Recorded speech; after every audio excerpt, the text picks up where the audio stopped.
ओम शांति। 14 फरवरी 2024 की साकार मधुर मुरली है।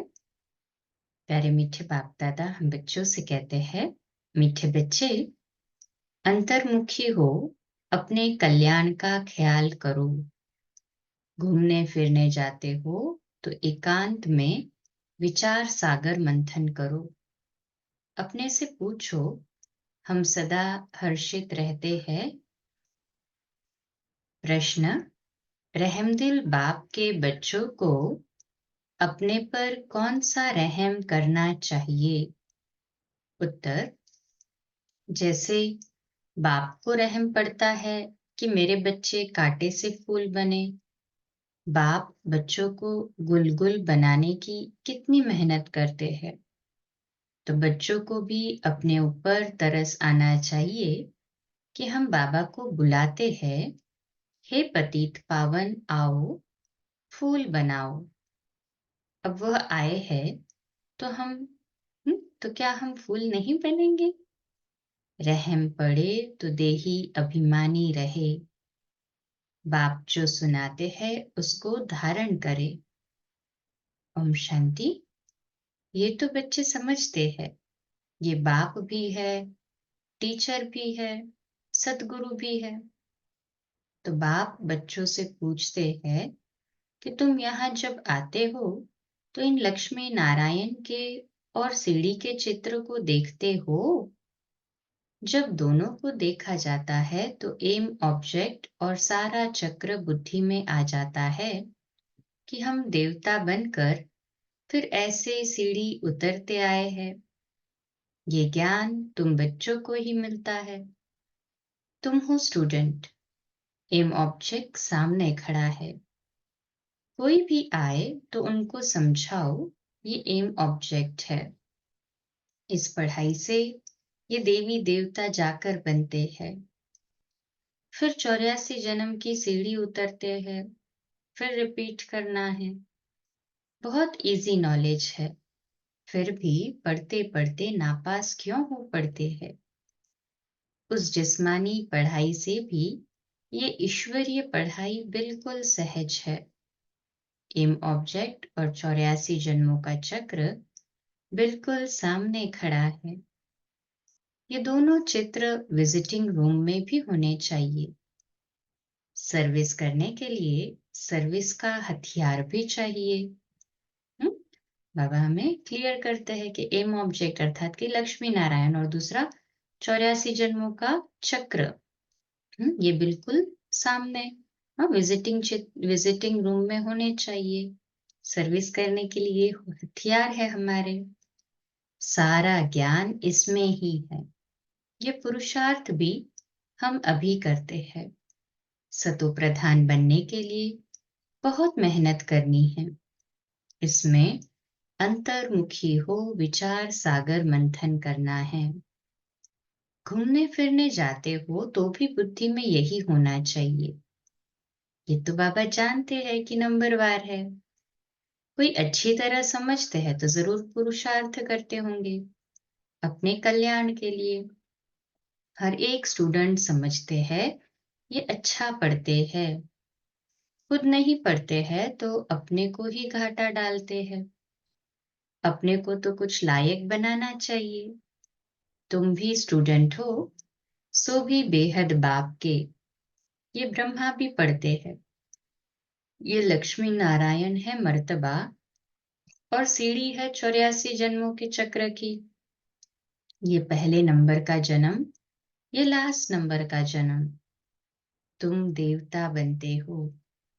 अंदर आने से ही सामने एम ऑब्जेक्ट और सीढ़ी पर समझाओ। रोज आकर इनके सामने बैठो तो स्मृति आए। तुम्हारी बुद्धि में है कि बेहद का बाप हमको समझा रहे हैं।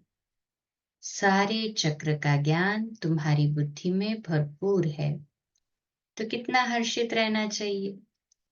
अपने से पूछना चाहिए कि हमारी वह अवस्था क्यों नहीं रहती? क्या कारण है जो हर्षित रहने में रोला पड़ता है? जो चित्र बनाते हैं उन्हों की बुद्धि में भी होगा कि यह हमारा भविष्य पद है। ये हमारी एम ऑब्जेक्ट है और ये 84 का चक्र है। गायन भी है, सहज राजयोग। सो तो बाबा रोज समझाते रहते हैं कि तुम बेहद बाप के बच्चे हो, तो स्वर्ग का वर्षा जरूर लेना चाहिए। और सारे चक्र का भी राज समझाया है, तो जरूर वह याद करना पड़े। और फिर बातचीत करने के भी मैनर्स अच्छे चाहिए, चलन बहुत अच्छी चाहिए। चलते फिरते कामकाज करते बुद्धि में सिर्फ यही रहे कि हम बाप के पास पढ़ने के लिए आए हैं। ये ज्ञान ही तुमको साथ ले जाना है।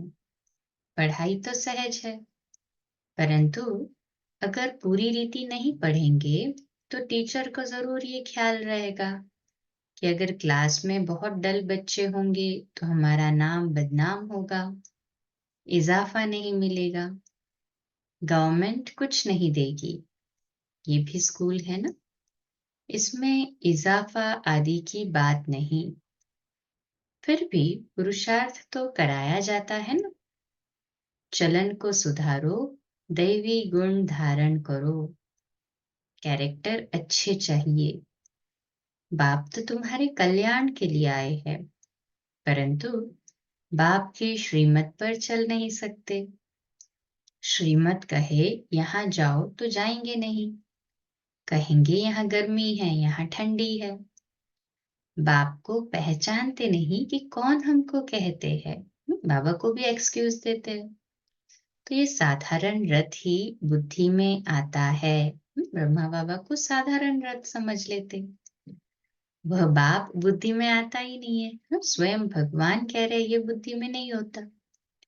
बड़े राजाओं का कितना सबको डर रहता है, बड़ी अथॉरिटी होती है।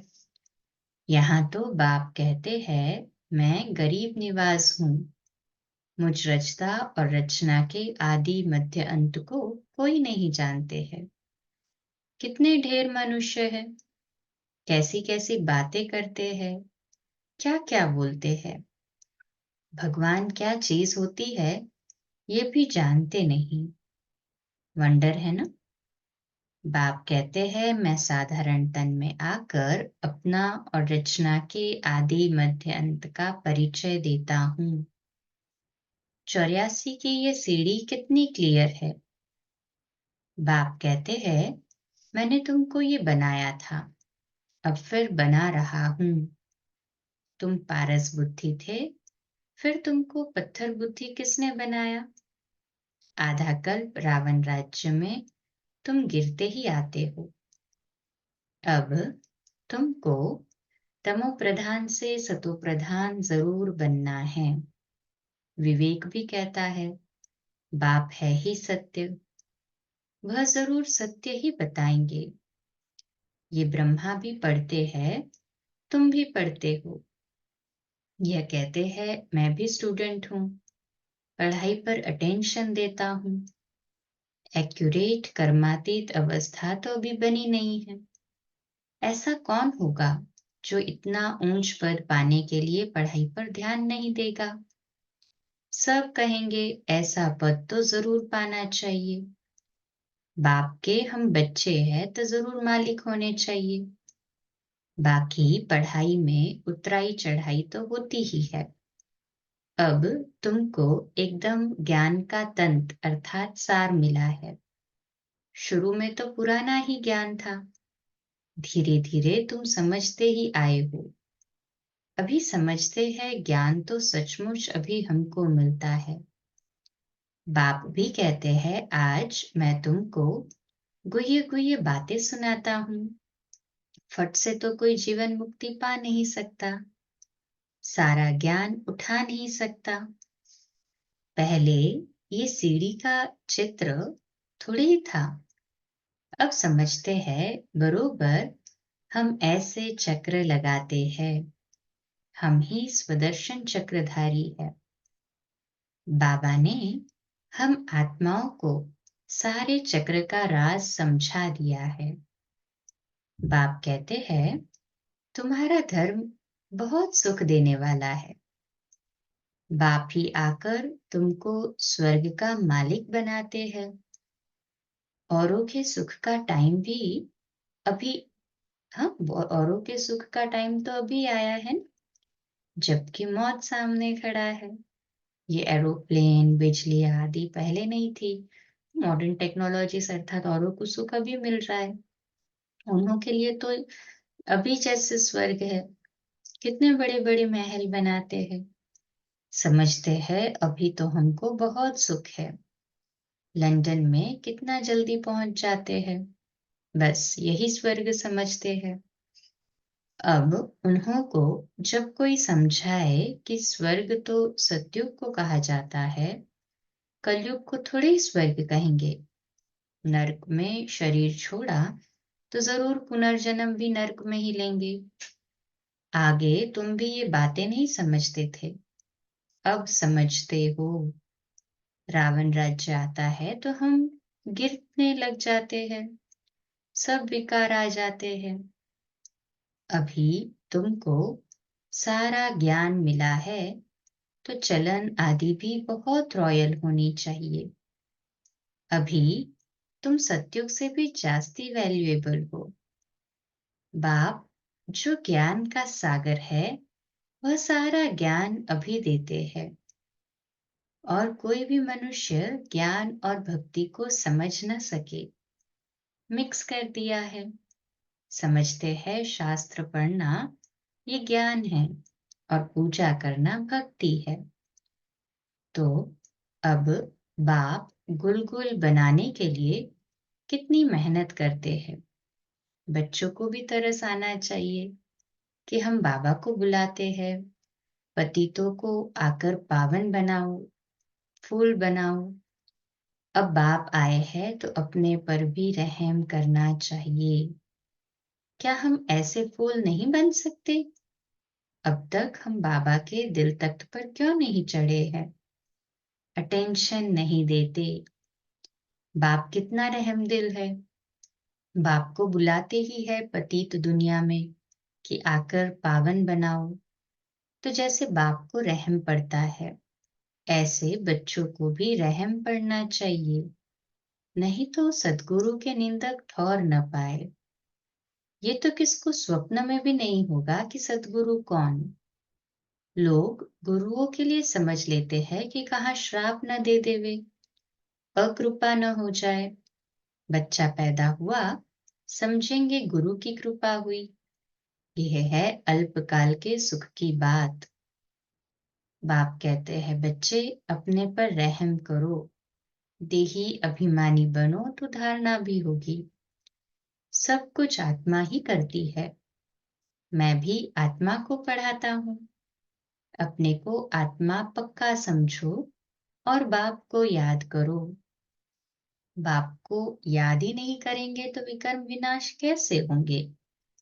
भक्ति मार्ग में भी याद करते हैं, हे भगवान रहम करो। बाप लिबरेटर भी है तो गाइड भी है। ये भी उनकी गुप्त महिमा है। बाप आकर सब बतलाते हैं कि भक्ति मार्ग में तुम याद करते हो। मैं आऊंगा तो जरूर अपने समय पर, ऐसे जब चाहूं तब आऊं ये नहीं। ड्रामा में जब नोंद है तब आता हूं, बाकी ऐसे ख्यालात भी कभी नहीं आते हैं।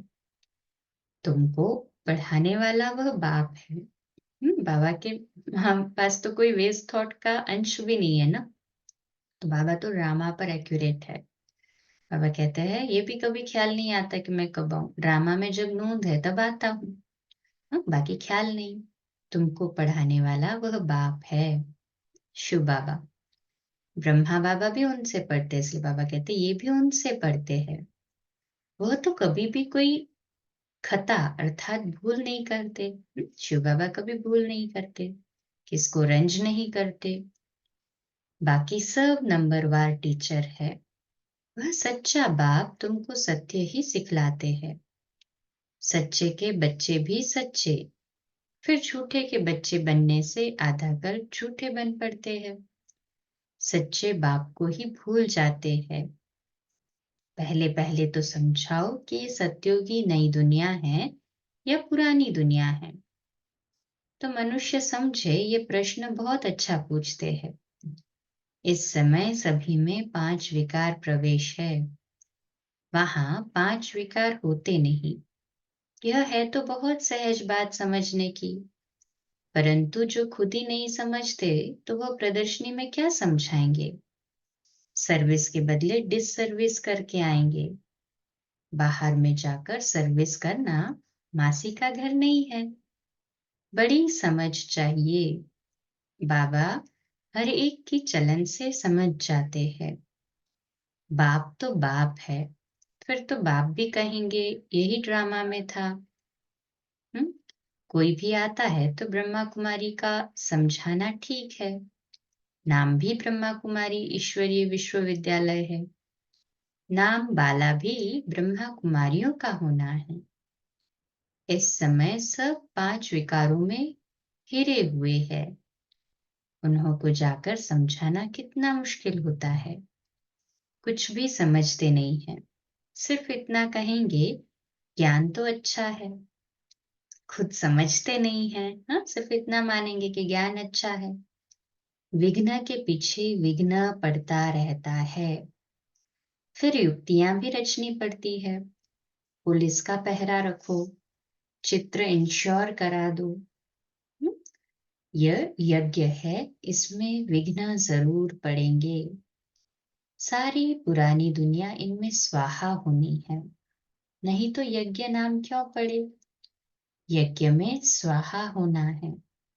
इसको रुद्र ज्ञान यज्ञ नाम पड़ा है। रुद्र शिव बाबा द्वारा स्थापित है ना। ज्ञान को पढ़ाई भी कहा जाता है। यह पाठशाला भी है तो यज्ञ भी है। तुम पाठशाला में पढ़कर देवता बनते हो, फिर ये सब कुछ इस यज्ञ में स्वाहा हो जाता है।